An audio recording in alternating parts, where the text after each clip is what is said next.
On the 4th of January 2010, the world changed forever as the first ever megatall building was opened, the Burj Khalifa. At the time, everyone assumed that this building would be dwarfed by another even taller building, followed by an even bigger one in a few years. But 12 years on, nobody has even come close to taking its throne as the world's tallest building. In fact, Dubai's closest rival China has done a complete U-turn and banned the construction of megatall buildings. But what's going on? Has humanity's passion for building ever higher into the sky suddenly faded? Could this be the end of megatall skyscrapers? History of the world's tallest skyscraper. A relatively recent trend is the competition to build ever higher and has the tallest building worldwide. For thousands of years, the tallest building in the world was the Pyramid of Giza. It held this position for 3,800 years and faced no competition whatsoever. Then, Europe became the leader in building the tallest buildings, mainly cathedrals. The Pyramid of Giza was eclipsed by the Lincoln Cathedral in England in 1311, which was outdone in 1439 by the Strasbourg Cathedral in France. This remained the tallest building for another 400 years. It was only until the 20th century, after the birth of the skyscraper, that the race for the tallest building intensified. The first ever tower was the Home Insurance Building in Chicago, which was built in 1884 and was an achievement that would change our skylines forever.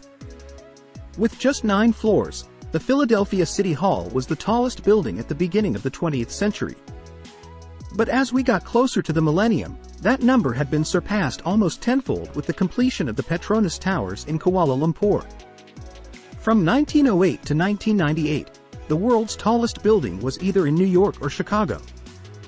But at the turn of the 21st century, the race shifted away from the West and towards Asia and the Middle East.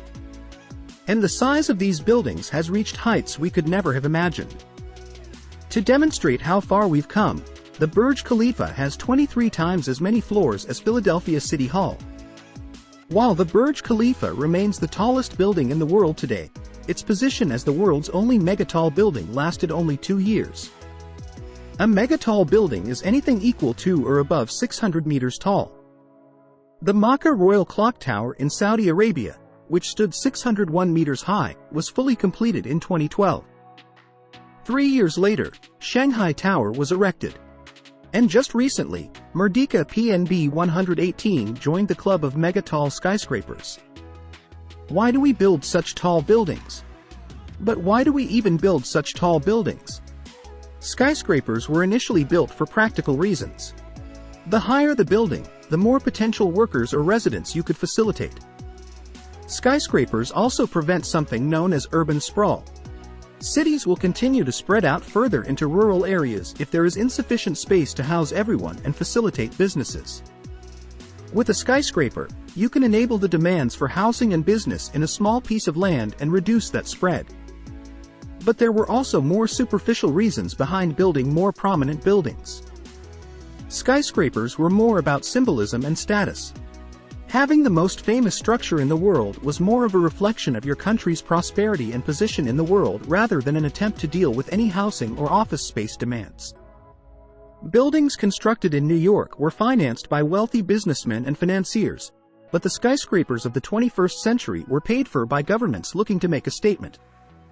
But let's take a closer look at the current record holder, the Burj Khalifa. One of the most startling statistics is that nearly a third of the Burj Khalifa is unoccupable, according to the Council on Tall Buildings and Urban Habitat, CTBUH. It is over 200 stories high, with only 160 habitable levels. This is why the CTBUH coined the phrase, vanity height. This refers to the height of the building and the actual height of usable space on the building. When the Petronas Towers eclipsed the Sears Tower in 1998, its roof was 60 meters lower than the Sears Tower. Similarly, the Burj Khalifa is only 2 meters taller than the Shanghai Tower in terms of usable space. The CTBUH has said that a building with a vanity height of 50% or over is ineligible to be ranked as the world's tallest building and is more of a tower.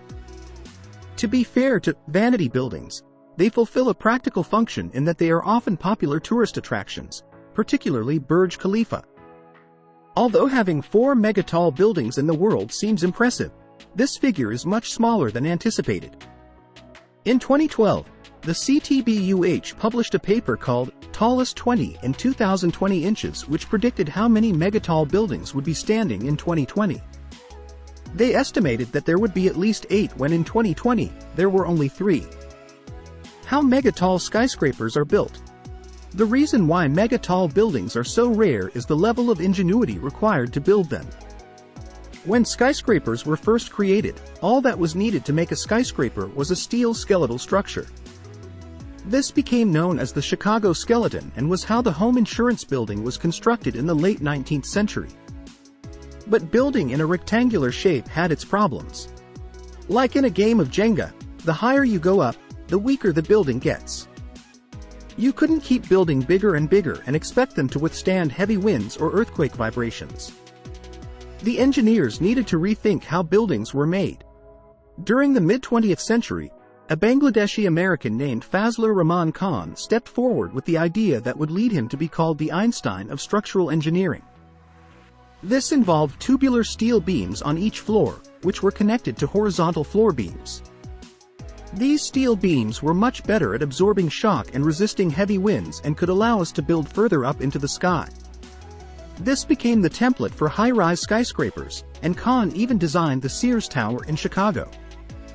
But for the megamall buildings category, additional tweaks and innovations were made. In 2004, the Tower Palace 3 in South Korea was designed by Skidmore, Owings and Merrill, the same architectural firm by which Khan was employed. This building had a buttressed system with a central column and 3 protruding wings.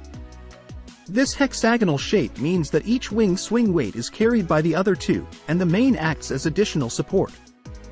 This design was later incorporated into the Burj Khalifa, which is why it has a Y, or hexagonal shape. The Shanghai Tower is 9 cylindrical buildings stacked on top of each other and protected by an outer layer of glass. The Makkah Royal Clock Tower is 7 buildings on top of one another, with the widest at the bottom providing the best support. These ingenious systems have provided a template for more and more megatall buildings to be built. So it seems like we have the technology and experience to make it even taller. But why were far fewer megatall buildings completed than expected? To answer this question, we must first look at China. China's goal to build the next tallest skyscraper. Although China only has 1 megamall building, most of the tallest buildings in the world are in China. As of 2021, 10 of the 20 tallest buildings in the world are located in the People's Republic of China. 1 is in Hong Kong. China has built more skyscrapers in the past 30 years than New York did in the 20th century. Because of their love of buildings, it was widely believed that China would build the next tallest skyscraper. In 2013, CNN reported, Dubai's 828-meter Burj Khalifa has less than a year left as the world's tallest building. The proposed Sky City building in Changsha was expected to be 838 meters tall. It would take just 90 days to construct, and 120 days were needed for prefabrication. The report ended with, "It's already difficult to keep track of China's tallest building announcements." We know now that Sky City did not become the world's tallest building. Construction was halted, delays were reported, and in 2015, the site was repurposed as a fish farm. In 2014, Phoenix Towers were proposed to be built in Wuhan. One of the buildings was expected to be 1 kilometer in height, but any mention of the building after 2014 is hard to find. Nonetheless, the second tallest building, Shanghai Tower, was completed in 2015, and China looked like the safest bet when choosing who would construct the next world's tallest building. But the tide is changing on building big. China bans mega-tall skyscrapers. In 2021, China did a complete U-turn, banned the construction of new buildings taller than 500 meters, and placed limits on buildings bigger than 250 meters. The statement claimed that bizarre architecture that is not economical, functional, aesthetically pleasing, or environmentally friendly will be forbidden. But why this sudden shift? There are several reasons. Firstly, China became notorious for its strange architecture, particularly copycat buildings, where they would design replicas of the Eiffel Tower or the White House. The Chinese government now wants structures that fit in with the surrounding architecture of the city. The demand for real estate is also slowing down. According to Nikkei Asia, the vacancy rate for premium office space in Shenzhen reached 26.4%. And the vacancy rate for Beijing and Shanghai has increased significantly over the last 2 years. There are also unoccupied homes, known as ghost cities, where there are endless rows of newly built high residential towers with nobody living inside. According to Business Insider, there are enough unoccupied residential apartments in China to house the whole population of France. But one of the most urgent matters was health and safety. In March 2021, a fire broke out in a high-rise residential building in Shijiazhuang. Then another fire broke out in August in a building in the city of Dalian. In May, a 72-story building in Shenzhen suddenly started shaking and needed to be evacuated.